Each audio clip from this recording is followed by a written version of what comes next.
Hello and welcome to my channel. My name's Farah. I never really introduced myself in videos. I realized a lot of people might not know how to pronounce my name. Fall is here. I mean, technically, I guess, you know what? No, technically it is. It is. So this is a great time for me to give some fall book recs. And let me tell you, this is probably the season that I have the most book recommendations for. I feel like there are different sections of fall vibes. I love some spooky Halloween vibes. I love the cozy fall vibes. I just love it all. I really love it all. So I'm gonna show you all these books. Okay, let's get into it. I'm excited. I'm gonna start off with one that I've read a while ago and it became an instant favorite of mine. It is a fantasy book, Clockwork Angel by Cassandra Clare. This is like the City of Bones sort of thing. I don't know. That's like her most well-known thing, I think. It's about shadow hunters and demons, and there's like romance is a big part of these books. When I first read it, I was getting Harry Potter vibes. It's a little bit darker and more depressing than like Harry Potter vibes. I feel like it's like the underbelly of London. I don't know if that's like the right way to describe it. The dark side where like all these demons and things that people don't know about are like lurking. The love situation in this book, the romance situation, like is a big factor of why I love it so much. There's a love triangle in this, but I think the most like heart-wrenching thing in this was just like the friendship between all of the people in that love triangle. It was beautiful. It was beautiful and I cried. Warning, if you read the whole trilogy of like these books, it is heart-wrenching and you will cry and you will maybe be sad for a while. I love these characters so much. I have said it before and I will say it again. Cassandra Clare does sarcastic characters so good.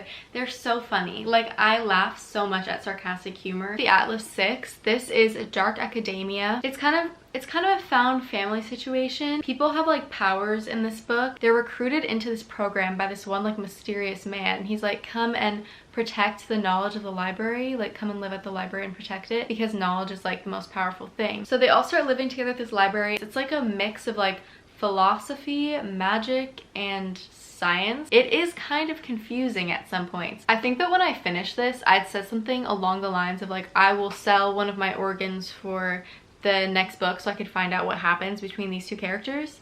I think I said something along those lines. And at the time, it really felt like that. Like I needed to know what happened next. And then I started reading the second book and I didn't really love it that much. But let me tell you, this is worth this. Like just read this one and then decide if you want to read the second one, because I DNF'd it, so I might give it another try eventually. I just had to put this in here because, I mean, the dark academia vibes are so strong in this, and I really was shocked by how good it was. Like, I couldn't stop reading it. So this is another, like, dark academia type of book, and let me tell you, when I say it's dark, I mean, I actually got genuinely scared at some points. The main part of the book, it's a romance, like a forbidden age gap romance. The age gap is not too big, like, it's not like a crazy one where it's like, whoa. I really enjoyed this one, and I was actually shocked by some of the events in it. Like, I was kind of taken aback by a little twisty turn that happened in it. This is a great one to read when it's raining because something about it, like it's one of those books that it's like how the Clockwork Angel one was, where you feel like you just want to be wrapped in a blanket reading this one. But like I said, this one is a little bit more on the spookier side. It's still was good for me who gets scared easily, but it's one of those ones where it's like, wow, that was a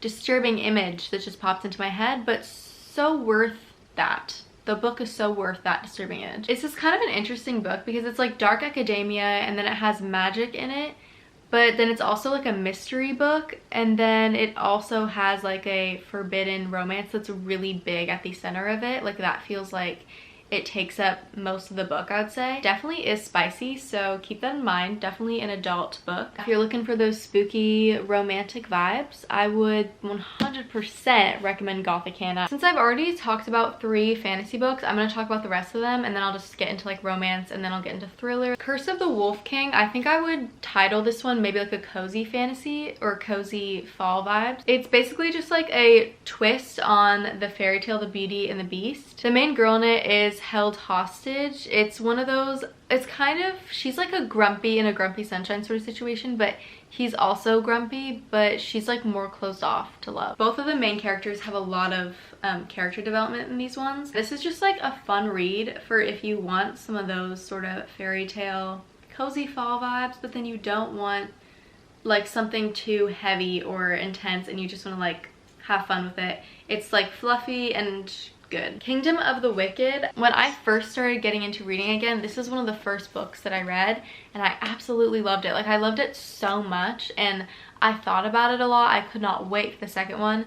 Then I read the second one, and it was one of those situations again where like I didn't really like the second one that much, but I would still recommend people to read this one because I just loved it so much. It was like so cozy, but then like fall in Italy. A lot of it takes place in Italy, and I think that's part of what I liked so much about this is just like the descriptions of food and everything. Like it felt like a whole like experience. Like I could just smell the food, I could taste it, I could feel the sun on my skin. I was like in the same places that the main character was in.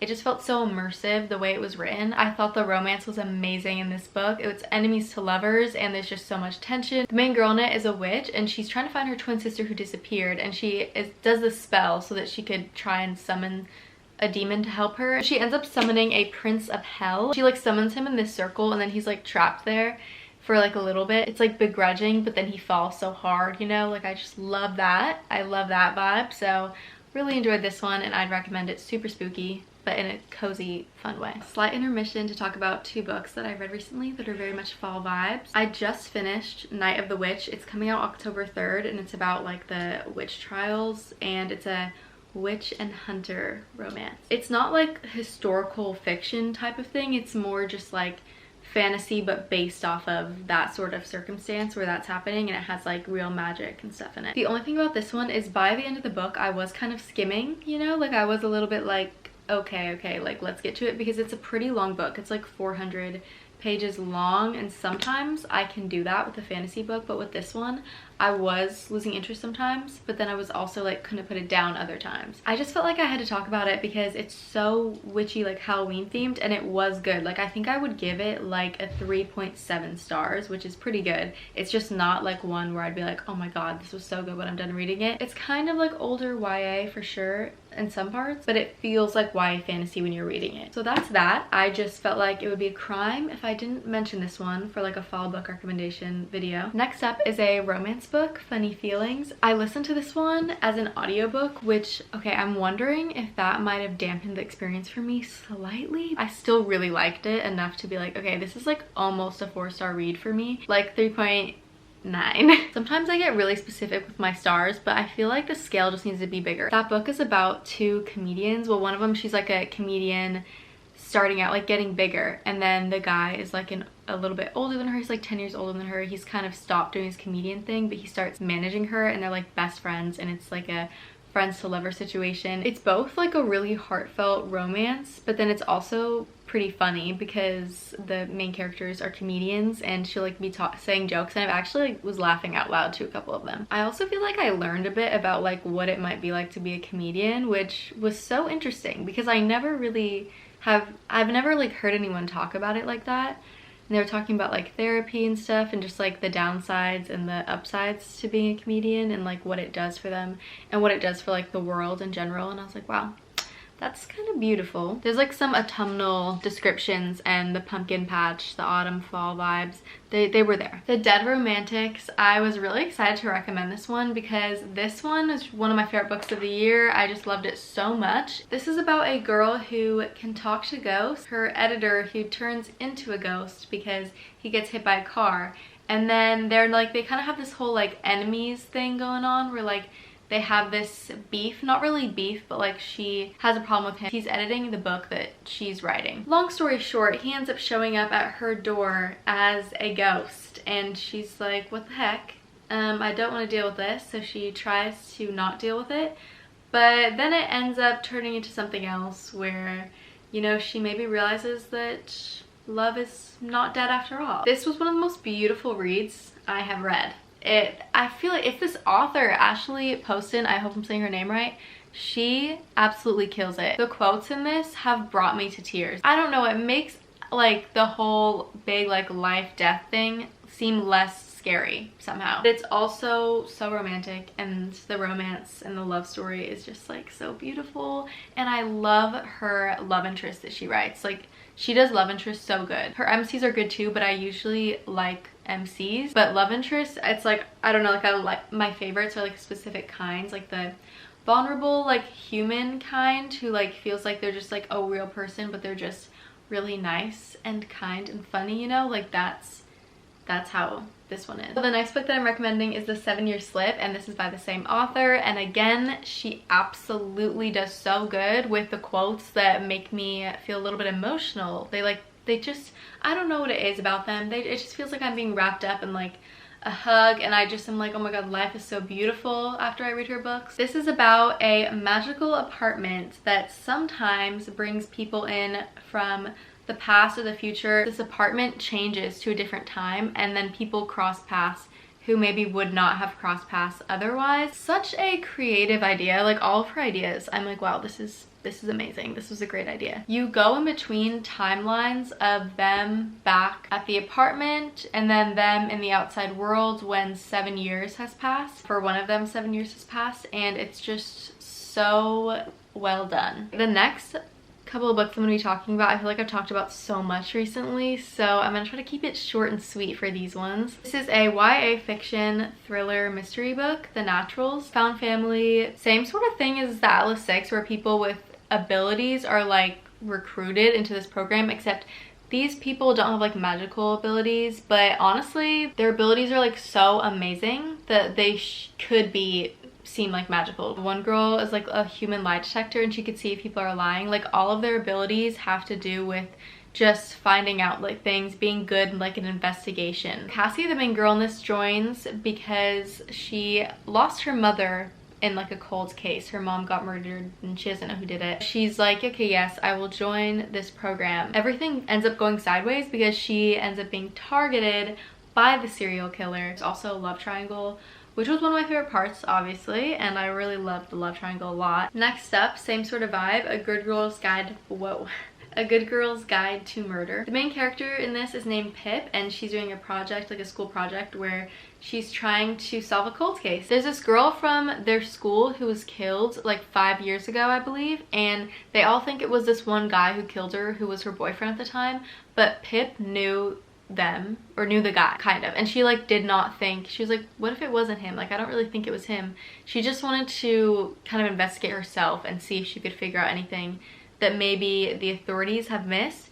and she does indeed figure out a lot that the authorities have missed. It's crazy, so fun. Like, oh my god, I love this book. She just turns into this full-blown like detective person, like figuring everything out, doing crazy risky stuff. The romance in this is like a ray of sunshine in the entire series, because it's kind of like intense and dark sometimes. Ravi, oh my god, I love him. I just love him so much. Him and Pip, they're adorable. Like, they really are so great. I just have to say this because it really rings true for me, but like the small town vibes that they live in with like this crazy murder stuff happening really reminds me of like Pretty Little Liars, and even like some of the names and the characters seem like they're almost like trope characters from that show. Like, they just seem like, I don't know, you're like your regular suspects almost, which makes it so fun for some reason, because everyone kind of turns into a suspect. Like, everyone's suspicious, and it's cool because if you have any guesses of like who someone is, if like someone's the person, Pip guesses that too, so it doesn't feel like it's just being withheld like the obvious choice. It feels like she's investigating every like option of who it could be. It just adds like this whole like realistic layer to it, where you really get even more invested in who it actually is going to be. This is the last YA like mystery thriller fiction that I'm going to recommend, but this one's like a lot more dark academia than those ones. It takes place at a school, and people are like brought there if they're gifted in something, and the main girl in this book, she does like podcasts, and she's interested in doing like a mystery podcast about this murder that happened at the school. As this mystery is being looked into in the school, like secrets of the school are like kind of being uncovered, things start happening that really affect the students. Like, the mystery that she's looking into, or the mystery that's in the past, is like coming to the future, and it's all being kind of connected, and you're going back and forth between the past and the present when you're reading it, and you're trying to figure out what's happening in both of them. There's a romance in this that I always loved when it was happening in it, because I found those parts like the most entertaining. Definitely out of like 3 in the same kind of realm of fiction that I just talked about, this one is my less favorite. But when I finished this one, I was thinking I may read the second one. So if that gives you an idea of like, I did think it was interesting enough to where I would read the second one. Just not yet, but I would. Like, it's on my roster. That is all of my fall book recommendations. Thank you so much for watching. All of my social medias, if you want to keep up with like my book content on other social media platforms, they're all in the description. Remember to like this video and subscribe to my channel if you want to see more of my videos. And I hope you have a great fall reading time and that you maybe got some recommendations from this that you can add to your TBR. And if you have any fall recommendations, feel free to comment them because I'm always looking for more. See you in the next one.